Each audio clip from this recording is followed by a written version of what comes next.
Ang ikapitong trumpeta. Pagkatapos ay iniipa ng ikapitong anghel ang kanyang trumpeta at sa langit ay may malalakas na tinig na nagsabi, "Ang paghahari sa sanlibutan ay paghahari na ngayon ng ating Panginoon at ng kanyang Kristo. Maghahari siya magpakailanman."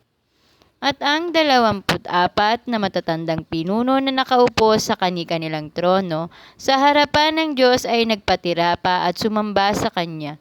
Sinabi nila sa Panginoong Diyos na makapangyarihan sa lahat na siyang kasalukuyan at ang nakaraan.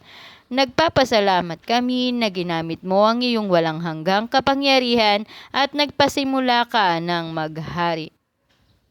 Galit na galit ang mga bansang di kumikilala sa iyo dahil dumating na ang panahon ng iyong puot, ang paghatol sa mga patay at pagbibigay ng gantimpala sa mga propetang lingkod mo, at sa iyong mga hinirang sa lahat ng mga takot sa iyo.